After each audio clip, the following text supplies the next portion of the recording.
اب میں کلاس 4 کی طلحہ کو دعوت دینا چاہتی ہوں کہ وہ آئے اور اپنی تقریر پیش کرے. کلاس 4 طلحہ. بسم اللہ الرحمن الرحیم. السلام علیکم. میرا نام طلحہ ہے. میرے ابو کا نام صداقت ہے. میں کلاس 4 میں پڑھتا ہوں. آج میں آپ کو ارکان اسلام کے بارے میں بتانا چاہتا ہوں. ارکان اسلام 5 ہے. نمبر 1 کلمہ شہادت. نمبر 2 نماز. نمبر 3 زکوٰۃ. نمبر 4 روزہ. نمبر 5 حج. کلمہ شہادت اسلام کا پہلا رکن ہے. شہادت کا مطلب ہے گواہی دینا. حدیث مبارک میں کلمہ شہادت کے الفاظ افضل ہے. میں گواہی دیتا ہوں کہ اللہ تعالیٰ کے سوا کوئی بارک الگ نہیں. حضرت محمد صلی اللہ علیہ وآلہ وسلم اللہ تعالیٰ کے بندے اور اس کے رسول ہیں.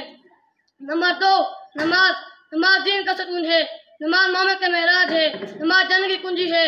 اللہ تعالیٰ نے ہر مسلمان پر دن اور رات میں 5 نمازیں فرض کی ہیں. نمبر 3 زکوٰۃ. زکوٰۃ اسلام کا تیسرا رکن ہے. زکوٰۃ صرف مالداروں اور مسلمانوں پر فرض ہے. زکوٰۃ دینے سے اللہ تعالیٰ خوش ہو جاتا ہے. نمبر 4 روزہ.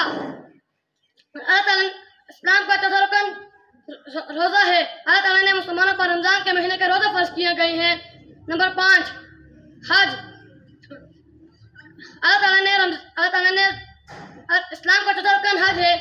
5واں رکن حج ہے. ہر سال کے دن کونے کونے سے مسلمان حج کے لیے پہنچے ہیں. خانہ کعبہ پہنچے. والسلام.